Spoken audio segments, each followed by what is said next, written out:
மனதுல 1000 வலியை வைத்துக்கொண்டு அந்த வலியை வெளியே காட்டாமல் சிரிக்கிறாரு பாரையா, நீதாயா அந்த சாமி தலைவா.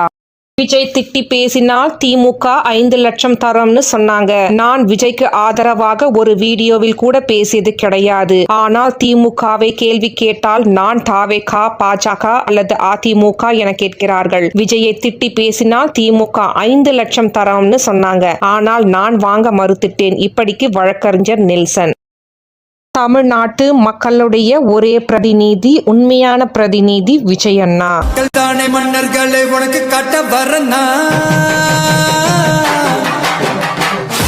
டிவிகேக்கு வரலாம்.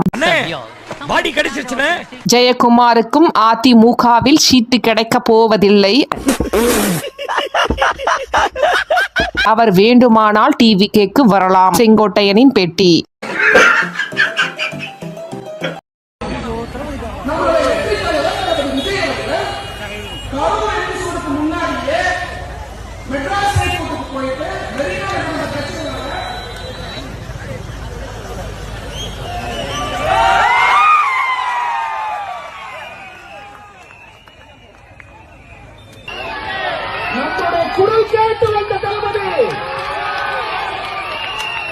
திருச்சியை டிக் செய்த விஜய். மார்ச் மாத இறுதியில் 3வது மாநாட்டை திருச்சியில் நடத்த தாவேகா திட்டம். பிரச்சாரங்களின் இறுதியாக 3வது மாநாட்டை தேர்தல் பரப்புரை மாநாடாக நடத்த தாவேகா முடிவு.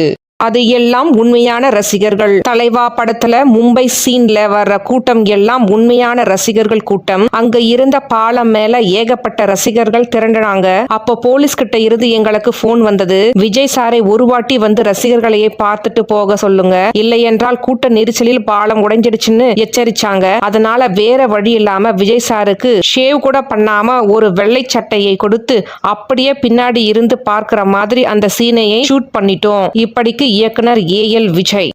இங்கு போட்டி 2 பேருக்கு தான். ஒரு பக்கம் காசை வச்சு சேர்த்த காசு கூட்டணி, இன்னொரு பக்கம் பாசத்தாலேயே சேர்ந்த மக்கள் சக்தி கூட்டணி. முடிவு மக்கள் கையில.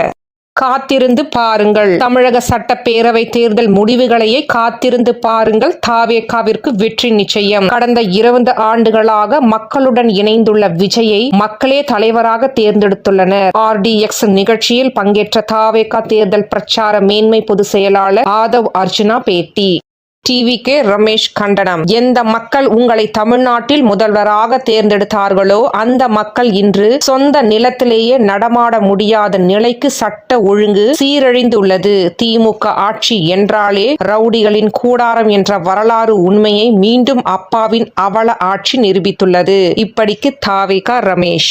தாவேகாவால் காங்கிரசுக்கு பயன். தாவேகாவால் காங்கிரசுக்கு பயன் கிடைத்துள்ளது. தாவேகாவில் சேர்ந்து விடுவோம் என சொல்லித்தான் அதிக சீட்டுகளையே பெற்றிருக்கிறார்கள். எந்த கூட்டணியாக இருந்தாலும் எங்களை காட்டிதான் கூடுதல் சீட்டுகளை பெற வேண்டும் என்ற நிலை உருவாகியுள்ளது. இப்படிக்கு செங்கோட்டையன். விஜயின் சூறாவளி பிரச்சாரம். தேர்தல் தேதி அறிவிக்கும் பிறகு தமிழக வெற்றிக் கழக தலைவர் விஜயின் சூறாவளி பிரச்சாரம் தமிழக அரசியல் வரலாற்றையை மாற்றும். RDX நிகழ்ச்சியில் பங்கேற்ற தாவேகா தேர்தல் பிரச்சார மேன்மை பொதுச் செயலாளர் ஆதவ் அர்ஜுனா பேச்சு.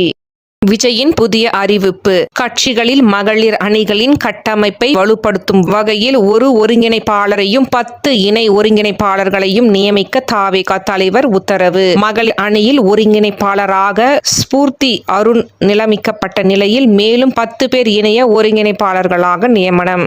இந்த மாதிரி மானங்கெட்ட மீடியாவை 100 பேக் ஐடி போட்டு அடிச்சாலும் தப்பு இல்ல. நாங்க நேரு விஷயத்துல காட்டாத ஆர்வம், திமுக கவுன்சிலர் விமான பணியாளர் கிட்ட தப்பா நடந்துகிட்ட விஷயங்களை எல்லாம் காட்டாத ஆர்வத்தை விஜய் பற்றி செய்திகளில் காட்டுகிற எவ்வளவு கேவலமா இருக்கு. இந்த மாதிரி எச்ச மீடியா விஜய் ரசிகர்கள் பேக் ஐடி போட்டு ட்ரோல் செய்யறது தப்பே இல்ல.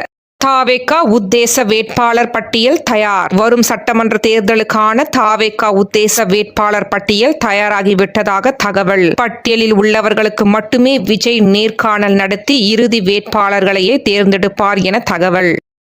தனித்து போட்டி. தமிழ்நாட்டில் எல்லா கட்சிகளும் கூட்டணியில் தஞ்சமடைந்து விட்டதால் தாவேகா தனித்து போட்டியிடுவதாக தகவல்.